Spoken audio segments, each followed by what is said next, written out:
એના વિશે તમારું શું ખ્યાલ છે કે સ્ત્રીને અને પુરુષને સમોવડા રાખવામાં આવે? તો મારી એક પુસ્તક છે 'રડાયેલી કાજળ' જે મેં હમણાં જ બહાર પાડી.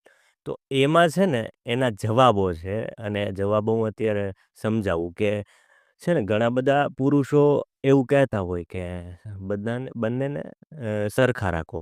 બરોબર, બંને સરખા છે અને સ્ત્રીઓય ઘણીવાર એવું કહેતી હોય કે બંને સરખા છે. પણ એવું નથી હોતું. એવું મારું મંતવ્ય એવું છે. મારી દ્રષ્ટિએ બંને સરખા નથી. કારણ કે જે સ્ત્રી જે પીડા અનુભવે છે, તમામ પીડાઓ લઈ લ્યો, એ બાળકથી વૃદ્ધ થાય છે, ત્યાં સુધીની તમામ પીડાઓ લઈ લ્યો. અને એ મર્યાદા, સંસ્કૃતિ, સંસ્કાર એ પુરુષમાં બહુ ઓછા પાયે હોય, એ પીડા ઓછા પાયે હોય. અત્યારે સ્ત્રી જે લડે છે સમાજ સાથે, એ બધું ઓછું હોય છે પુરુષોમાં. એટલે પુરુષ છે ને હંમેશા નીચે રહેશે અને સ્ત્રી ઊંચા દાયકાની છે. એ ઊંચી જ રહેશે હંમેશા. એ પૂજવા લાયક છે સ્ત્રીઓ. એટલે બંનેને સમકક્ષાએ ન રાખી શકીએ આપણે મારી દ્રષ્ટિએ. કેમ? તો પુરુષ છે એ સ્વતંત્ર છે.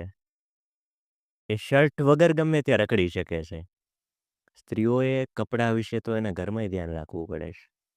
ઘરમાં ઉઠવા બેસવામાં ધ્યાન રાખવું પડે છે. તમે કઈ રીતે બંનેને સરખા કહી શકો?